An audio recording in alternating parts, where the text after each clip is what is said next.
I'm here today to take you through a very quick explanation of how you get the Seagate Backup Plus Slim hard drive into a PlayStation 4 and then use the caddy at the end of it. What you'll need is the hard drive, the PlayStation 4, the cable for the controller for when you restart it, and a screwdriver, preferably a flathead screwdriver and a Phillips screwdriver to undo the bolts in the PS4. You'll also need a USB stick with a couple of gigabytes on so that you can transfer the OS data from a computer to the PlayStation 4 when you install the new hard drive.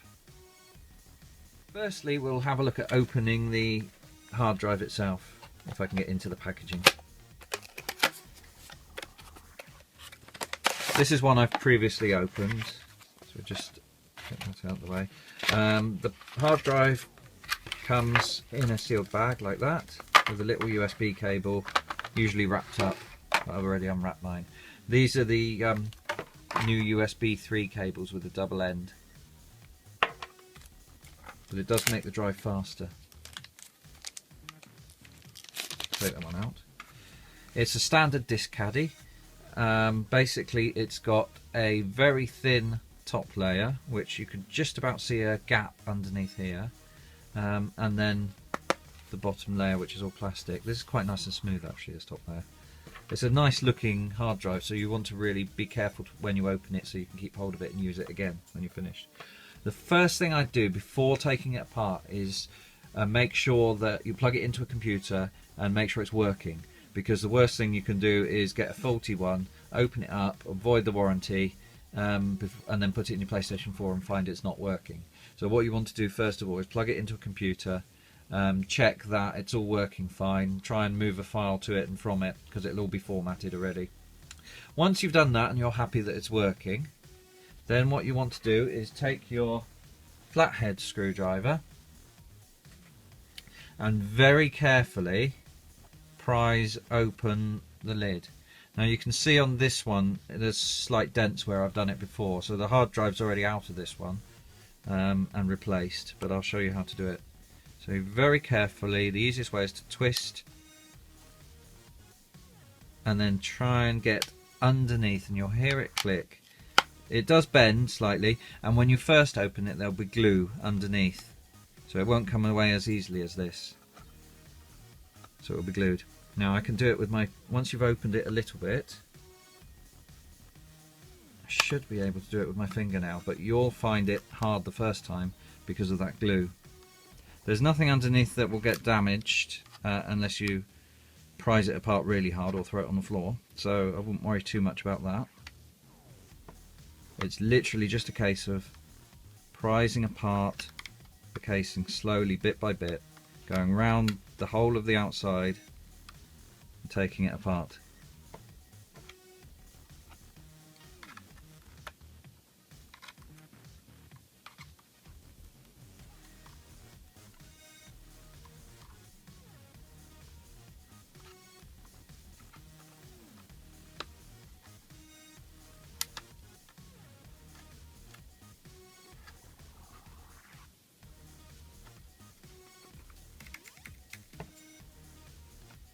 Now, there are some clips on each side that you'll notice, so you'll need to unclip those carefully.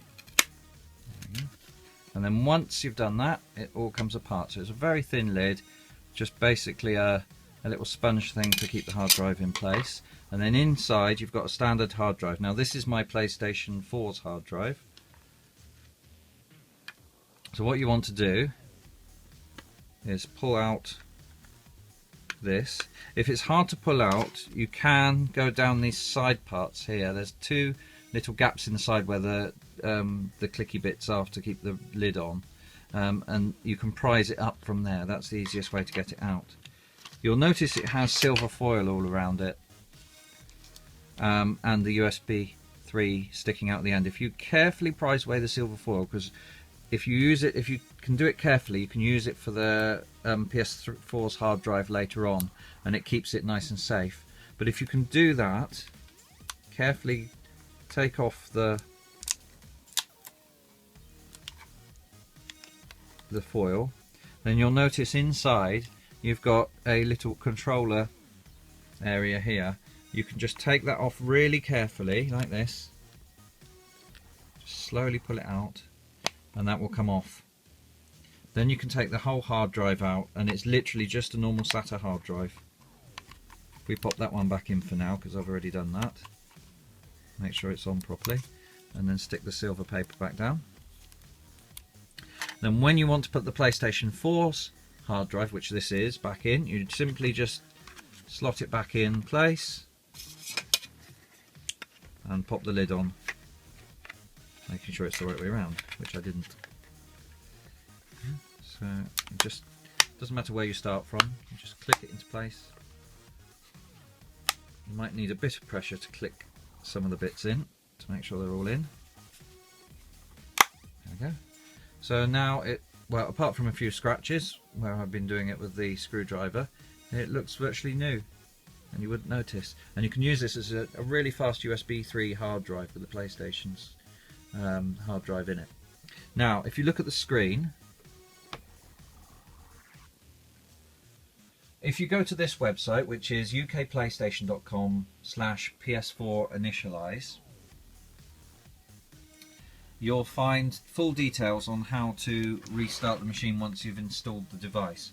So the next thing you need to do is use your USB stick and go down to the bottom of the website where it says download now here, and then download the files there, and it tells you the folders to put it in. So you want to put it in a PS4 folder and the update folder inside that PS4 folder, and then the thing that you've downloaded inside that update folder on the USB stick.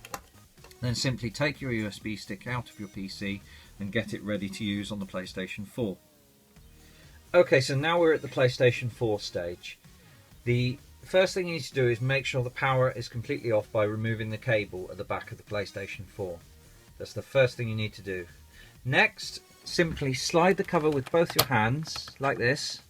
Comes off really easily, and you'll see the hard drive enclosure inside. This is where you'll need your Phillips screwdriver to take apart the PlayStation screw here with the cool little symbols on that Sony has put onto the screw. And so it's good because then you know what the screw is for. You can slide the caddy very easily out and pop the new hard drive in. It's just got 4 screws that don't over tighten because they've got little washers inside of them. So 2 here and 2 the other side. Then we pop that back in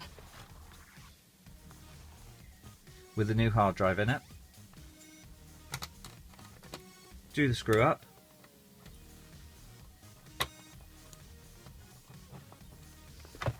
Pop the lid back on, aligning it with the holes. There we go. And then pop the power supply back in. The next stage is to take the USB stick and pop it in the drive, making sure that you have the cable ready for the controller and the controller in place.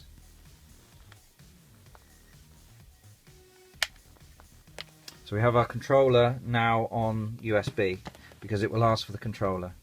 Then you press the power button down for 7 seconds until you hear a second beep.